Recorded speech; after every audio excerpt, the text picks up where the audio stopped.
लखपत बुटोला समेत सारे लोगों ने स्थलीय निरीक्षण किया है।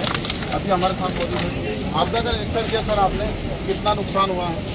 मैं और मेरे साथ मनोज रावत जी और लखपत बुटोला जी जो कि बद्रीनाथ से विधायक हैं, हम सब लोग और अन्य हमारे मुकेश नेगी सभी हमारे साथीगण आज हमने ये जब ये रात को एक खबर आई कि यहाँ पर इस प्रकार की घटना घटी है तो हमने ये उचित समझा कि हम इस स्थल का दौरा करें और प्रभावित क्षेत्र को देखें।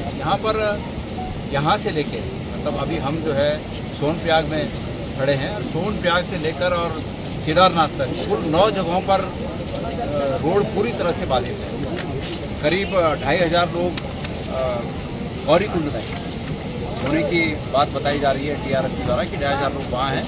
एक एक करके लोगों को वहाँ से रेस्क्यू किया जा रहा है। और मैं प्रशासन से निवेदन करना चाहता हूँ कि बतेरे लोग मैंने ऐसे देखे कि जो रेस्क्यू करते हुए जिनकी हालत ठीक नहीं है, बीमार हो गए या डर गए या बहुत ही बेहोशी की जैसी स्थिति में भी हैं कुछ लोग, तो उनके लिए यहाँ पर तत्काल मनोज भाई ने अभी निर्देश दिया, यहाँ के प्रशासन को कहा है कि यहाँ पर उनके लिए वो सुविधा करें कि उनकी स्वास्थ्य की जांच हो सके और उनको स्वास्थ्य की अगर कोई समस्या हो तो उसमें उन्हें मदद की जा सके।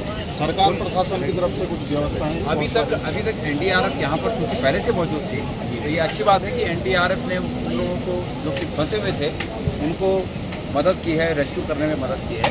लेकिन स्वास्थ्य की सुविधाओं की आवश्यकता है।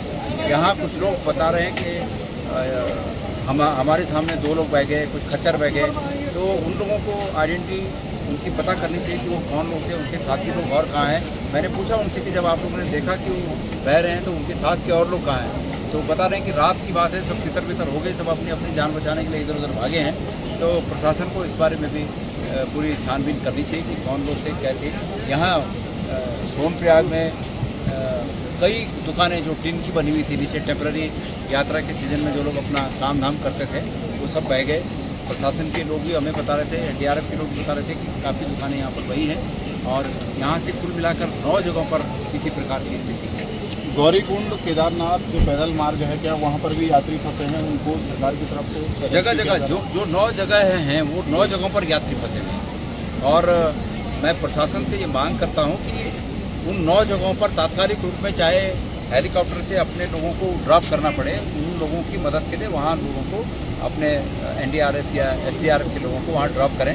उनके लिए आवश्यक जो फंसे हैं जगह जगह बीच बीच में, उनके लिए पानी और हल्की फुल्की जो भी मेडिसिन होती हैं और बिस्किट वगैरह इस प्रकार की व्यवस्था सरकार को तत्काल करनी चाहिए। इस आपदा को देखकर क्या लग रहा है सर कि ज़्यादा नुकसान हुआ है या? नुकसान बहुत हुआ है, बहुत नुकसान है।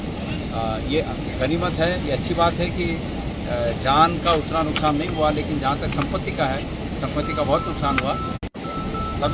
अभी से प्रयास करने चाहिए कि ये रास्ते ठीक हो सकें और यात्रा दोबारा प्रारंभ हो सके। पूर्व यहाँ पर सोनप्रयाग से लेकर केदारनाथ तक बादल फटा है और रात ये आशंकाएं जताई जा रही थी कि बहुत ही तबाही यहाँ पर हुई है। हम सुबह जब हमने अपने वरिष्ठ हमारे सभी नेताओं ने आपस में वार्ता की तो ये तय हुआ कि भाई कुछ लोग कांग्रेस के वहाँ भी जाने चाहिए। और होता ये है कि जब विपक्ष के लोग ऐसे मौक़ों पर पहुँचते हैं तो सरकार भी चेतती है।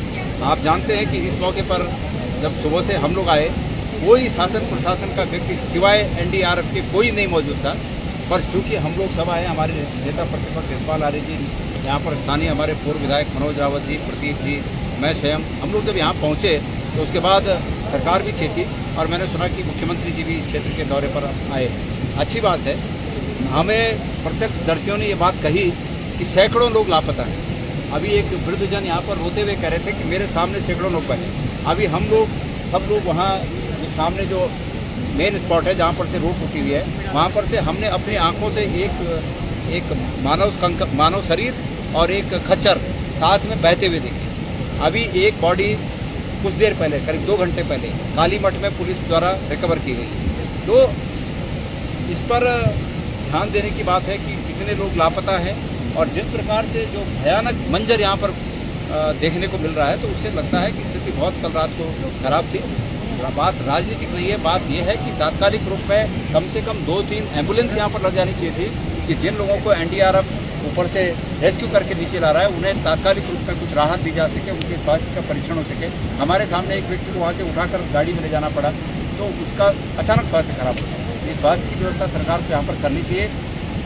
2013 की आपदा से सबक लेके सरकार को इस बात पर ध्यान देना चाहिए कि जिन 9 जगहों पर रास्ते टूटे हैं, उन 9 जगहों के बीच में जो लोग खड़े थे कल रात से, उनको तत्काल सहायता पहुँच सके, पानी पहुँच सके, कुछ खाना पहुँच सके, और वहाँ पर उनको कोई एनडीआरएफ या एसडीआरएफ या पुलिस का जवान वहाँ पर हेलीकॉप्टर से वहाँ तक पहुँच सके, ऐसी सरकार को व्यवस्था करनी चाहिए।